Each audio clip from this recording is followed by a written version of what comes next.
여러분, K방역이 대실패하다. 이거의 단서는요, 최근 확진자 수가 급증하는 데 있습니다.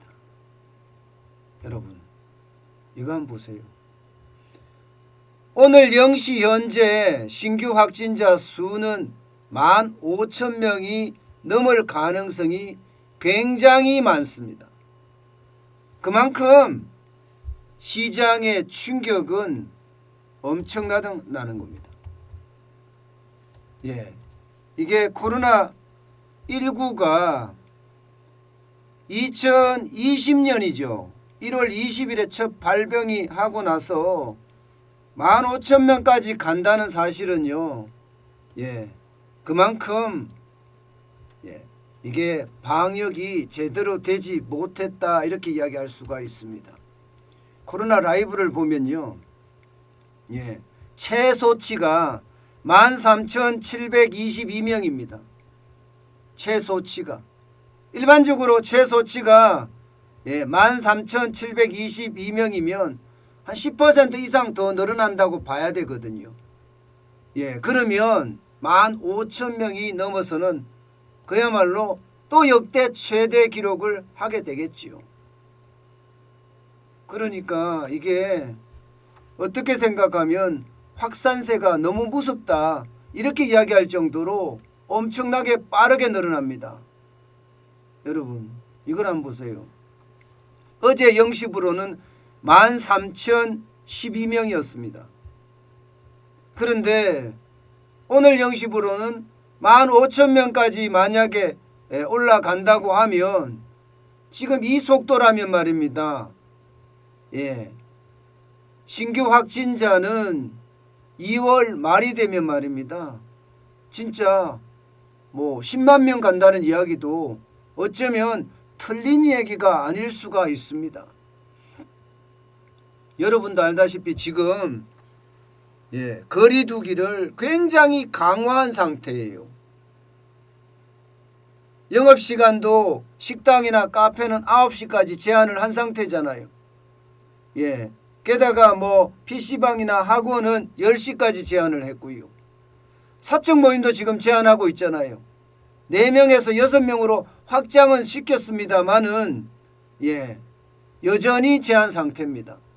게다가 방역 패스는 모두가 적용을 하고 있습니다. 식당 할 것 없이 말입니다. 미접종자는 갈 데도 없다고 이야기할 정도로 방역 패스가 강력하거든요. 자, 이런 상태인데 15,000명씩이나 이렇게 늘어나니까 이게 2월 말에는 전문가들이 이야기한 대로 가면 10만 명 가는 것은 우습다 이렇게 이야기할 수가 있어요. 늘어나는 곡선도 보면 말입니다. 거의 절벽입니다. 절벽. 기울기가 절벽이잖아요. 이렇게 또 늘어난다는 거예요. 또 늘어난다는 거예요. 이렇게 되면 여러분 그만큼 충격의 강도는 엄청날 겁니다. 특히 말입니다. 이 심리적 충격이 굉장히 클 거고요. 심리적 충격에 따른 실물 경제의 어떤 충격도 만만치 않을 것으로 보입니다. 그만큼 오미크론의 확산세는 굉장히 무섭습니다. 하루가 다르게 지금 늘어난다 이야기할 정도로 엄청나잖아요. 1월 3주차까지만 하더라도 오미크론의 변이가 신규 확진자 중에 50.3%가 포함이 됐지만 이제는요 50%로 훌쩍 넘어서 60%, 70%, 80% 이게 오미크론으로 완전히 지배종이 될 날도 얼마 남지 않았다는 거예요. 현재까지는 우세종이지만 결국 지배종이 될 거라는 게 일반적인 예측입니다. 그렇다고 하면 K방역은 어떻게 된 건가요? 15,000명이면 이미 실패입니다. 이미 실패. 게다가 이미 우리는 한번 겪었잖아요. 병상 대란도 겪고요. 의료체계 붕괴도 우리는 겪었습니다. 지금은요. 그보다 더 심한 병상 대란이나 의료체계의 붕괴를 겪을 수도 있습니다. 그 때문에 말입니다, 여러분. 각자가 그 어느 때보다 지금 조심하고 또 조심해야 합니다. 문제는 여러분 경제입니다. 정부는 방역의 어떤 충격을 최소화한다. 그러면서 K방역을 이끌어간다. 이렇게 이야기하면서 경제는 문을 꽁꽁 걸어 닫았거든요. 거리두기를 계속 강화하는 모드로 갔으니까 말입니다. 그래서 실물경제에 종사하는 진짜 많은 사람들이 살려달라고 애걸복걸을 하기도 했습니다. 지금 현재도 머리를 삭발을 하면서 제발 살려달라고 정부에게 호소하고 있죠. 그런데도 정부는 지금까지도 요지부동이거든요. 그만큼 자영업자들은 실물경제에 종사하는 많은 이들은 지금 그 어느 때보다 절망감을 느끼고 있거든요.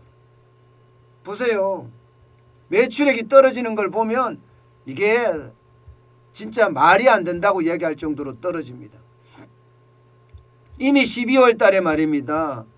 12월 2주차에 마이너스 4.7%가 떨어지더니 3주차에는 마이너스 4.5%예요. 4주차는 0.8%가 떨어졌지만 1월 들어서서는요. 떨어지는 폭이 더 커졌다 이렇게 이야기할 만큼 쭉쭉 빠지고 있습니다. 결국 정부는요. 방역 핑계대고 이게 자영업자들의 어떤 경제 활성화 등한시하더니 결국 방역도 망하고 경제도 망하는 그야말로 최악의 상황이 되는 것은 아닌가 저는 두렵기까지 합니다. 지금까지 문재인 정부는 부채로 빚을 내서 경제를 떠받쳐 왔습니다. 쉽게 말하면 빚 주도의 경제 성장을 이루어 왔다고요. 그런데 지금은 빚을 더 내려고 해도 낼 수가 없을지도 모르는 최악의 상황으로 점점 가고 있습니다. 왜냐하면요. 빚을 내려고 국채를 발행하려고 드니까 이게 국채금리가 계속 올라가고 있어요. 국채금리가. 이 국채금리가 올라간다는 것은 결국은요. 대출금리가 올라간다는 이야기거든요. 그러면 돈을 많이 빌린 사람들에게는 더 최악이 온다는 이야기예요. 결국 지금 피해를 가장 많이 본 사람들이 실물경제에 종사하는 사람들인데 정부는 빚내서 이들에게 뭔가 해주자고 하지만 이들에게 해주자고 하는 것 자체가 빚내서기 때문에 금리를 올려서 오히려 실물경제에 종사하는 사람들에게는 더 최악을 불러올 수도 있습니다. 그만큼 말입니다. 이게 체계적인 방역이 되지 못하고 체계적인 경제 살리기가 되지 못하다 보니까 지금 방역도 경제도 최악으로 지금 치닫고 있는 그런 형국입니다. 그 어느 때보다 여러분 지금 우리 경제는요 그야말로 최악의 상황으로 가지 않을까 솔직히 저는 두렵습니다. 그만큼 말입니다. 통제 중심의 방역이 결국 방역도 실패하고 경제 살리기도 실패하는 최악의 상황을 맞았다 하는 겁니다. 참 답답하죠.